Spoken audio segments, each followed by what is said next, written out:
একুশের সকাল, বাতাসে শীতের আমেজ, মাইকে ভেসে আসছে ভাষা আন্দোলন নিয়ে কালজয়ী সব বাংলা গান। 21শে ফেব্রুয়ারি সকালে প্রভাত ফেরিতে অংশ নেওয়া জনতা ধীর পায়ে এগিয়ে চলেছেন কেন্দ্রীয় শহীদ মিনারের উদ্দেশ্যে।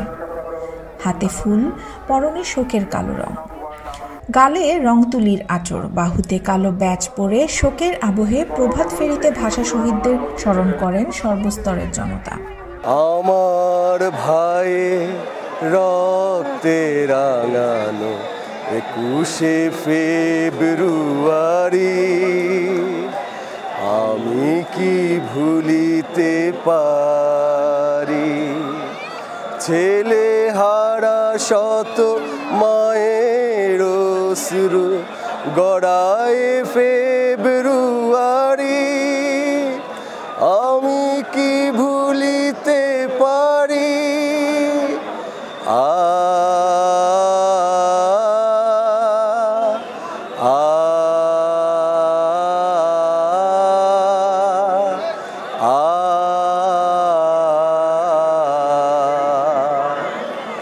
আজকে আমরা ভোর সকাল 5টার মধ্যেই চলে এসেছি প্রভাত ফেরিতে শহীদদের প্রতি শ্রদ্ধাগ্রহ অর্পণের জন্য।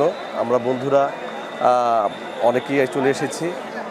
তো আসলে শহীদের এই 21শে ফেব্রুয়ারি চলে আসলেই সেই শহীদদের কথা মনে পড়ে, যারা ভাষার জন্য তাদের রক্ত দিয়েছে, তারা শহীদ হয়েছে।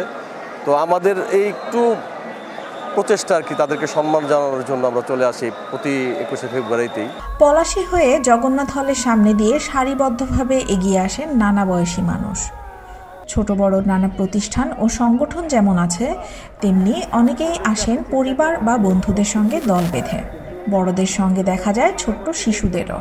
বছরই আসি ছোটবেলা থেকে, কারণ আমার বেড়ে ওঠাটা ওই পরিমণ্ডলেই, যে আমি ছোটবেলায় বাবা মার সঙ্গে আসতাম। তারপর আমার বড় ছেলের 21 বছর, ওকেও নিয়ে আসতাম। গত 2 বছর আসিনি করোনার কারণে, তাই এই বছর আবার চলে আসলাম ছোট বাচ্চাকে নিয়ে। শ্রদ্ধার ফুলে ভরে ওঠে শহীদ মিনার।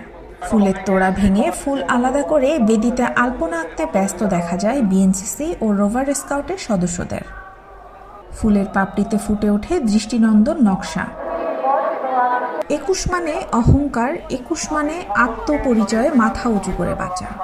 আর সেই 21-এর চেতনাকে বুকে নিয়ে প্রতি বছরই কেন্দ্রীয় শহীদ মিনারে আসা, খালি পায়ে ফুল দিয়ে শহীদ বেদিতে শ্রদ্ধা নিবেদন করে খুঁজে ফেরা বাঙালি চেতনার স্বরূপ।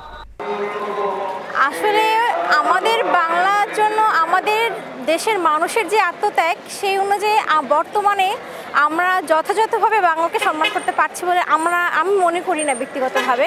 কারণ আমরা অতীতে যেভাবে আমাদের ভাষাকে ভাষার জন্য যেমনভাবে আমরা জীবন দিয়েছি, তেমনভাবে আমরা এখন সম্মান করতে পারি না। এখন আমরা ইংরেজি ব্যবহার যেমনভাবে করি, বাংলায় মিশ্রিতভাবে ইংরেজি ব্যবহার করি, তারপরে ইংরেজিতে বাংলার ব্যবহার করি, মানে বাংলা ভাষা ব্যবহার করছি কিন্তু সেটা ইংরেজিতে ব্যবহার করছি, সেটা সামাজিক যোগাযোগের মাধ্যমে হোক বা যে কোনোভাবে ভুল বানানের ব্যবহার করছি, ব্যানারে হোক, এবং এরকম বিভিন্নভাবে আমরা আজকালকার দিনে বিভিন্নভাবে বাংলা ভাষাকে অসম্মান করছি, এবং এইটার আমাদের রোধ করার এখনই সময়।